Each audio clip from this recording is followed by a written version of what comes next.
எங்க வீட்டுக்கு ரெகுலரா நியூஸ் பேப்பர் போடுற பையன் வந்து என்கிட்ட, அக்கா நான் உங்க ரீல்ஸ்லாம் இன்ஸ்டால பார்த்திருந்தேன். நான் காலேஜ் போயிட்டு இருக்கேன்.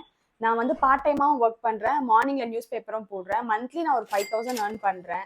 எனக்கு ஒரே ஒரு ட்ரீம் இருக்கு. எனக்கு அம்மா மட்டும்தான். அவங்களுக்கு ஒரே ஒரு வீடு வாங்கி தரணும். ஸோ அதுக்கு ஏதாவது ஐடியா இருந்தா சொல்லுங்க அப்படின்னு என்கிட்ட கேட்டான். அதுக்கு நான் மியூச்சுவல் ஃபண்ட்ஸ்ல இன்வெஸ்ட் பண்ணடான்னு சொன்னதுக்கு, ஆமாக்கா நானும் மியூச்சுவல் ஃபண்ட்ஸ் பத்தி சர்ச் பண்ணியிருந்தேன். ஸோ நான் மியூச்சுவல் ஃபண்ட்ஸ்ல இன்வெஸ்ட் பண்றதுக்கு எனக்கு ஓகே தான்.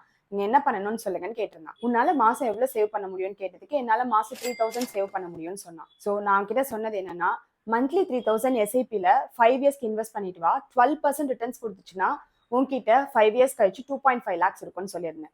அவனும் நான் 25 இயர்ஸ்ல ஜாப் போயிடுவேன், அதுக்கப்புறம் நான் சேலரி வாங்க ஆரம்பிச்சுன்னா நான் 10,000 இன்வெஸ்ட் பண்ணுவேன்னு சொல்லியிருந்தான். ஸோ அதுக்கு என்ன ஆப்ஷன் சொன்னேன் அப்படின்னா, மந்த்லி 10,000 எஸ்ஐபில இன்வெஸ்ட் பண்ணிட்டு எவ்ரி இயர் 10% எஸ்ஐபி அமௌண்ட்டை இன்க்ரீஸ் பண்ணிட்டு 10 இயர்ஸ் இன்வெஸ்ட் பண்ணு, 13% ரிட்டர்ன்ஸ் கொடுத்துச்சுன்னா 35 வயசுல உங்ககிட்ட 35.5 lakhs இருக்கும்னு சொல்லியிருந்தேன். முன்னாடி இன்வெஸ்ட் பண்ண அமௌண்ட்ல இருந்து வந்த ரிட்டர்ன்ஸ் 2.5 lakhs அதை எடுக்காம அப்படியே 10 இயர்ஸ் ஹோல்ட் பண்ண அப்படின்னா அந்த 2.5 lakhs 8 lakhs க்ரோ ஆயிருக்கும். ஸோ 35 வயசுல உங்ககிட்ட அரௌண்ட் 44 லட்சம் இருக்கும். ஸோ இந்த 44 லட்சத்தை வச்சு உன்னோட ட்ரீம் ஹவுஸை நீ பிளான் பண்ணுன்னு சொன்னேன். அவனுக்கும் நான் சொன்ன பிளான் ஓகேன்னு சொல்லிட்டு இன்வெஸ்ட் பண்ண ஸ்டார்ட் பண்ணிட்டான்.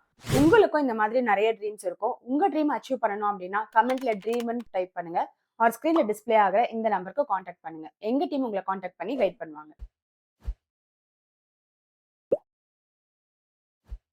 Mutual fund investments are subject to market risks. Read all scheme related documents carefully.